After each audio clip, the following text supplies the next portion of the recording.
Hi, I'm Bob, And I'm Stacy from the O'Connell team at Main Street Home Loans, and we're your hosts of Meet Us on Main Street. We'll be featuring some residential property listings interviewing local businesses and real estate partners. and sharing some mortgage news and commentary. Let's see what we have for you in this episode.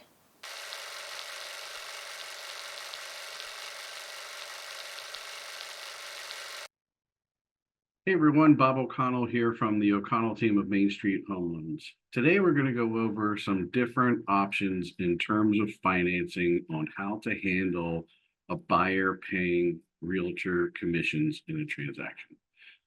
First, I want to go over our processes when we speak to a client. When our initial conversation happens with a client, we ask them basic questions to kind of get an idea of where their wants and desires with their transaction lie. The first thing we ask is, where are you looking to purchase? And more specifically, or more generally, we're asking county specific so that it helps us estimate taxes, insurance, that kind of thing for them in their transaction. The second thing we ask them is where they're comfortable with a monthly payment. All in, where's your budget lie for a monthly payment on your mortgage?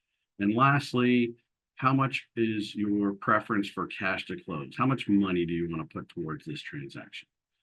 With those three pieces of information and their loan application, we can start to build scenarios for them in every facet of the meeting scenario. So that is comparing property to property, a generalization from county to county, all those types of things. And then current times, we also pair up a refinance scenario with them so they can see what their future expectations will hold if they purchase now and get that good sales price, refinance later to a better interest rate.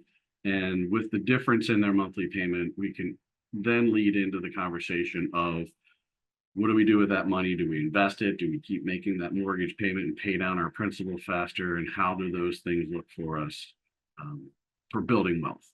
So I'm going to share my screen, go over a few different scenarios in our system. It's called Misely. It's how we deliver estimates and scenarios to our clients without sending them a paper estimate. Those old school estimates are very hard for the consumer to understand, and they really just are laying out a bunch of line items, and it's hard for the consumer to figure out what all that means and what are the big numbers that I have to be concerned about.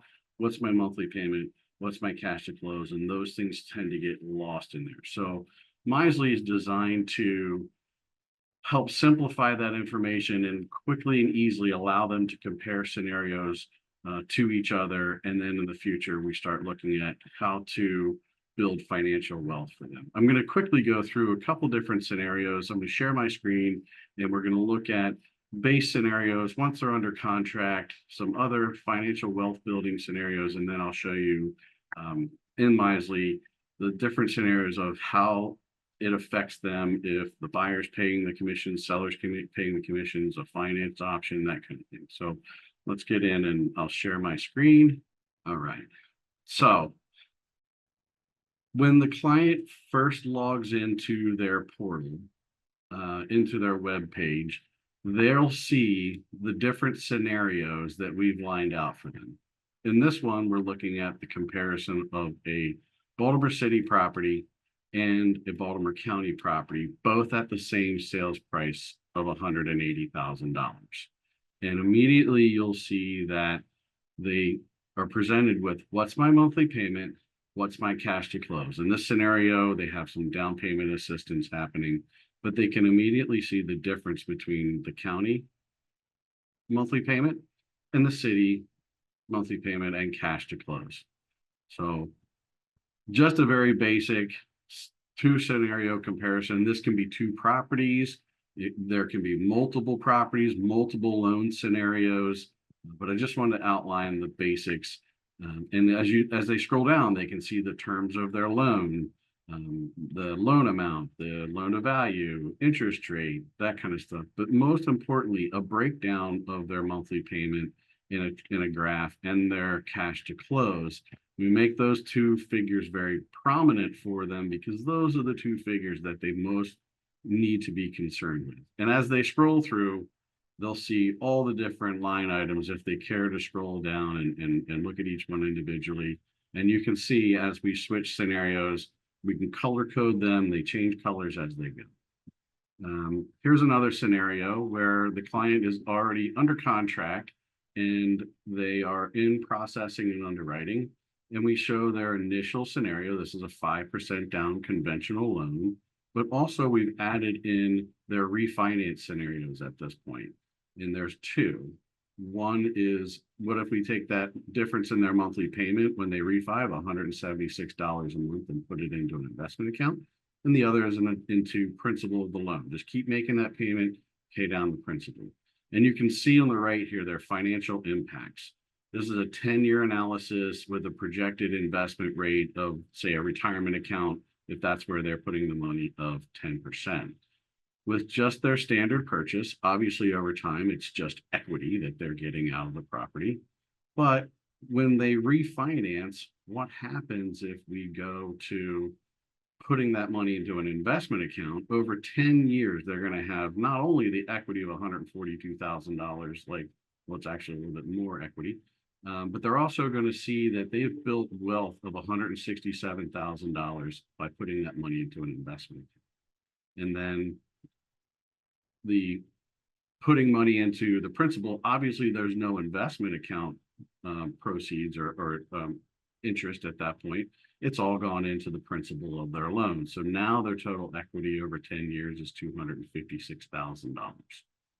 That is a quick and easy way to show a consumer how they get into a wealth building mode after that refinance. The message is currently buy when property values are lower and sales prices are lower. Get the good sales price, refinance that mortgage later to a better interest rate, get the best of both worlds.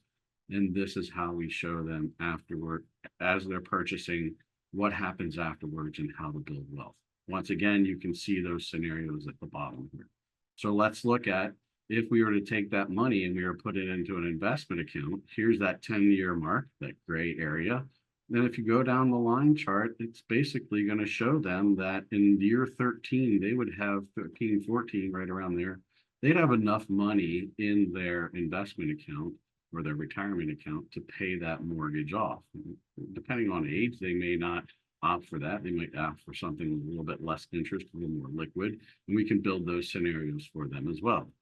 If we go into the adding money, that extra saved money to principal, this chart will show them how much equity they'll have and when they'll hit that position, plus appreciation. Those two numbers combined, this is showing at 182 months, they should have enough equity from appreciation and also the principal pay down to have that mortgage paid off in 180 months. So just a quick way of showing them how to build wealth in the future. So let's talk about our scenarios that we came to see. Basically, you have four scenarios that could happen. In this scenario, in this general scenario, we're looking at a sales price of $450,000. Everybody's familiar with the seller paying the commission. So here is just a standard transaction. Monthly payment $31.58, cash to close $61,509. But what if the buyer had to pay those commissions out of pocket? That 3%, that's just the number that we used as generalization, but the buyer paying those closing costs, obviously their monthly payment stays the same, but look at their cash to close. Their cash to close has jumped up that 3%, $13,500. In this scenario, we've also added in a financed option. So this is to say, what if the buyer is paying the commissions and they're doing a 10% down loan, but what if they reduce their down payment to 7% and then had enough money in the background to pay those commissions on the outside? So monthly payment has jumped just a little, $123 to be exact on a monthly basis. Their cash to close has stayed the same because it was the same as it was before, but now they're on the back end, they're paying those commissions with the difference in the down payment money that they didn't allocate to the loan. And then lastly, what if we adjusted the sales price? What if we raised that sales price by the $13,500? Now we have a sales price of $463,500. Now what happens to their monthly payment? Well, their monthly payment only went up $29. And their cash to close is only slightly higher than it was before because they're raising the sales price, and the only difference between that would be like transfer taxes and those types of things. So four different scenarios and how that results in their cash to close and their monthly payment. But it doesn't really stop there. We can then take those scenarios and project them into that wealth building or that financial analysis. In this case, we still have the seller paying them, the buyer paying them, reducing the down payment to 7% and having that extra money left over, and then adding it to the sales price. So what's the best option for them? Well, we all know that the seller paying the cash to, or the commissions is the best option because that doesn't have any impact on them whatsoever. Still building the same amount of equity over the 10 years, and they've taken that money and put it into an investment account that they would have had to raise their sales price by. And they shows you how much money they would build over 10 years just by saving that monthly payment of not having to finance the commissions like we did in the yellow option of finance. If you compare these, you can quickly see seller paying the commissions, buyer paying the commissions, financing them, or raising the sales price. And immediately you see at the bottom here, obviously the seller paying the commissions is the best option. But wow, look at that.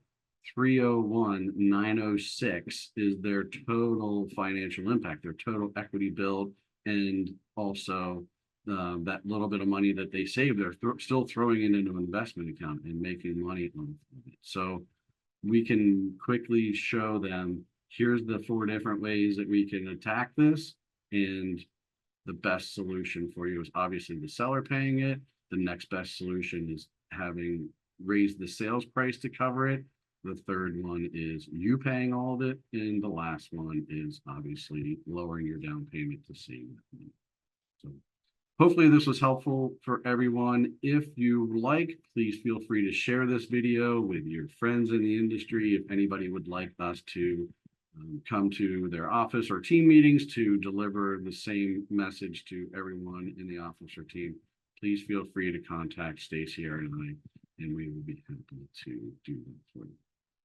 All right, excellent. Thank you so much for joining us, and enjoy the rest of your day. Thanks for watching. If you'd like for us to feature your business or property, reach out to us using the information below. And meet us next time on Main Street.